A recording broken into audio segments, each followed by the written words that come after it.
Проштевање и поддршка побараа денеска кандидатите за градоначалници и советници на Тетово. Од Сојузот за иднина и од ВМРО ДПМН не си подадоа рака, но упатија покана до своите гласачи да го сторат тоа.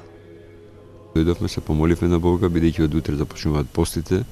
Јас како верник настојувам да ги почитувам тие канони со своето семејство, колку можеме и умееме, а палму на Бога со негова помош ги постиме сите овие денови што престојат пред нас и се надеваме дека овие денови ќе ни бидат и ќе не вразумат и ќе имаме само контрола. Постот не е само пост како чин сам за себе, туку тоа е само контрола на сите нас, да умееме да се контролираме што правиме и што чиниме.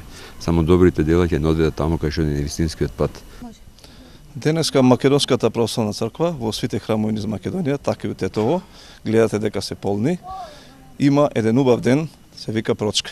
Сите грешни луѓе, само Господ Исус Христос е безгрешен, доаѓаат и се опростуваат меѓу себе и се припремаат за големиот велиденски пост кој трае 7 недели.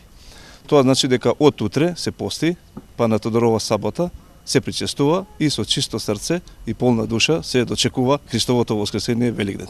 Да сме живи и здрави и ги повикувам и нашите опоненти, значи да дојдат на кафе или било што, да се опростиме. По светата божествена литургија, дел од кандидатите се сретнаа со епископот Лешачки, господин Јосиф.